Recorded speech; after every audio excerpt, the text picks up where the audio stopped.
Welcome to Southern Ontario this rainy May 3rd. So,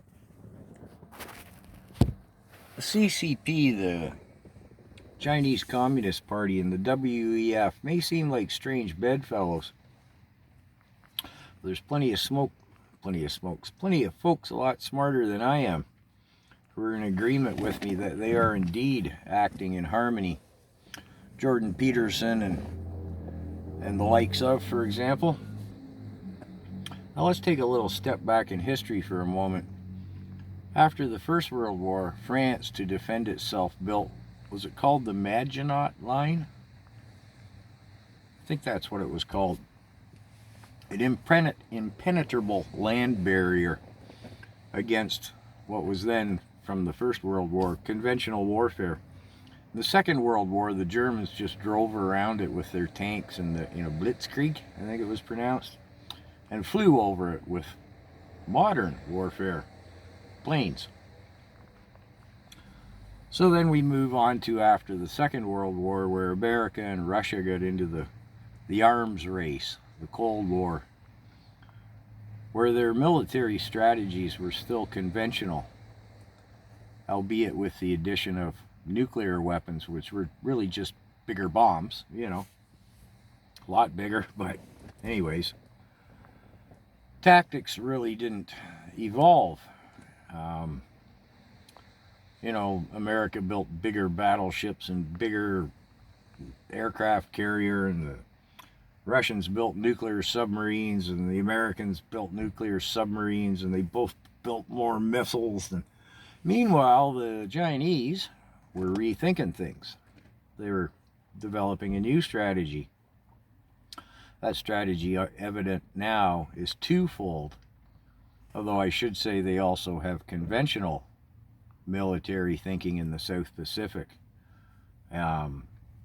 building up the most massive number of soldiers on the face of the earth, as well as battleships and aircraft carriers and the like, conventional warfare aimed at the South Pacific. But in the meantime, they strategized brilliantly economically, not only taking over the global market, raking in all of the dough, but also creating dependency upon trade. Look at Australia as an example of that, dependent upon both selling and buying from China, as is most of the world to some extent or another. At the same time, they're the kings, if you will, of cyber warfare and industrial espionage. Meanwhile, the WEF took a different approach, a new form of warfare once again, where, as Daddy Klaus Schwab says, we have penetrated the cabinets in most of the countries in the world. He goes on to say, I'll skip the bad accent, spare you that. He's particularly proud of Canada, where Justin Trudeau's a graduate of the Young Global Leaders program, and Klaus knows for a fact, and quite readily states it, that he knows they've penetrated, the WEF, that is, more than half of the cabinet of Justin Trudeau. And indeed he has.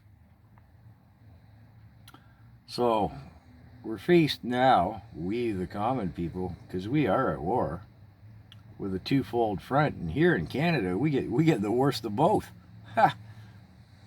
Justin Trudeau and our Vice Prime Minister and Minister of Finance, Chrystia Freeland, actually sits openly on the board of directors at the WEF. We can be of no doubt of Klaus's penetration into Canada. And yet at the same time, Trudeau, because he's not the smartest, sharpest knife in the drawer, gets caught with the Chinese Communist Party pouring money into his, they influenced the elections, plural, ever since day one for Trudeau. In fact, in our last snap election, 2021, I have no doubt that it was the Chinese money's influence, but swayed it because he won by the slimmest of margins ever in Canadian history, the smallest minority win imaginable. Didn't take much to tip the scales, and I think the Communist Chinese Party did it. Now, to go to far wiser people than I, Jordan Peterson and the like, and I've made a video about this in the past, their collusion, the WEF and the CCP. Eventually, if we the people don't rise on a global level, they'll come to blows with each other over ultimate dominance. But as I said in a past video, and I'll just summate it briefly here, China is quite content with, well, their huge land mass. They're partners in crime with Russia at the moment. India sits back neutrally. China has most of South Africa in its, again, economic clutches, and that they intend to take over the South Pacific. Well, that's more than evident. While the WEF goes after the Western countries, they're doing quite well in the European Union, the UK, and in North America, certainly in Canada. So, to summate, some people think that the WEF is hastening their agenda from 2030 to evidently 2025 because they're running scared too many people are awakening and fighting back. There are other people who think that they're moving forward in bold security, quite confident in the fact that they can hasten their plan. I'm undecided which way to go with that, although I think I'm leaning towards that they feel quite confident. You know, on a global level, it was shown 50% of the people just rolled up their sleeve and did what the TV said. And, of course, the TV is the WEF, so I don't know. Let me know what you think in the comments.